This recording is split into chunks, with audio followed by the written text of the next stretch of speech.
Okay.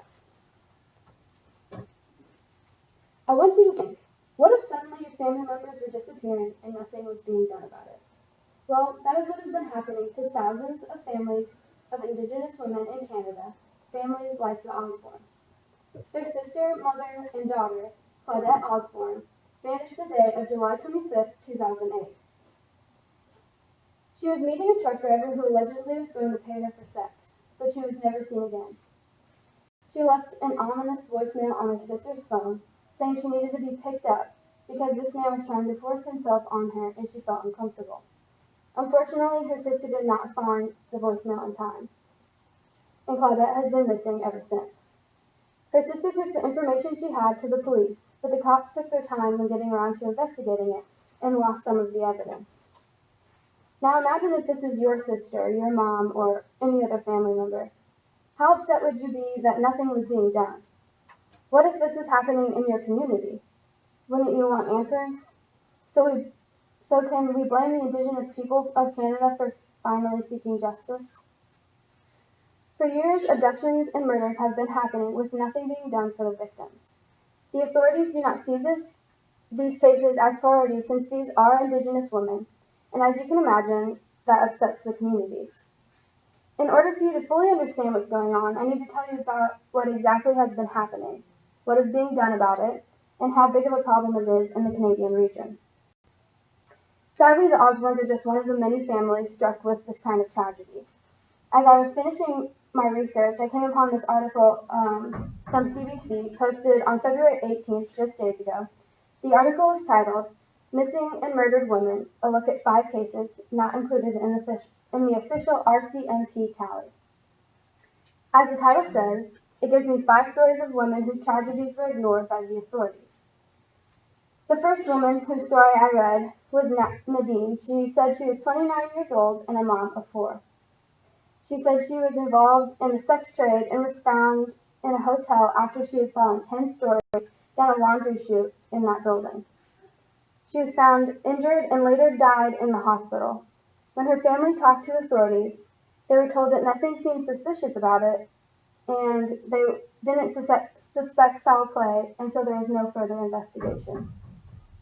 The next woman I'd like to tell you about is Rosalind Gabriel. She was 20 years old and had dreams of going to nursing school someday. She was found frozen outside of a recycling depot in a snowbank and later died in the hospital.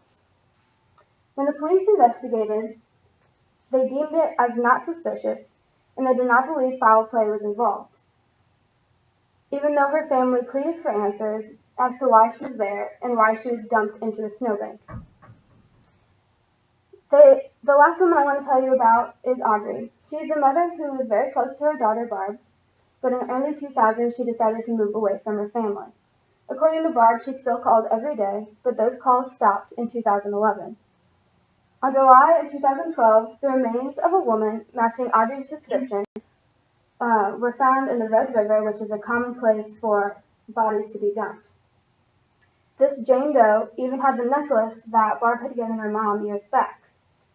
Even though the evidence seemed quite clear, authorities ignored it and did not call for a DNA test. They just let it go. That was until CBC wrote a news report about it in 2015. After they had basically been called out, they did a DNA test and found the remains were in fact Audrey's, finally giving Barb and the rest of her family closure.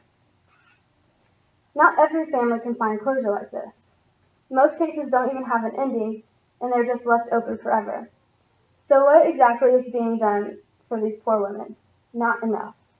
The reason this is such a big issue is because nothing is being done about these cases. Many people are being ignored when asking for help from police because of the fact they are women and they are Aboriginal. In the case of Claudette Osborne, when her sister gave the information to the police that Claudette had been staying at a hotel nearby, the cops waited 2 weeks before they actually went out to look at the video surveillance, and at that point, the video surveillance had been written over. So if the police had acted accordingly, would Claudette be alive today? And if not that, then maybe her perpetrator would have been caught. According to Merritt Kennedy's article published on February 17th of this year, Canada is about to launch a nationwide inquiry that looks into these missing or murdered Aboriginal women. Finally, this issue is beginning to get attention, so it will hopefully be fixed sooner rather than later. Soon these policemen will no longer be able to ignore these cries for help, and I hope that soon Indigenous people of Canada will get the respect that they deserve. So you're probably wondering how many women exactly are affected by this. So far, according to CBS News reporter Connie Walker's report from February, the widely accepted number is 1,181 women, missing or murdered from 1980 to 2012.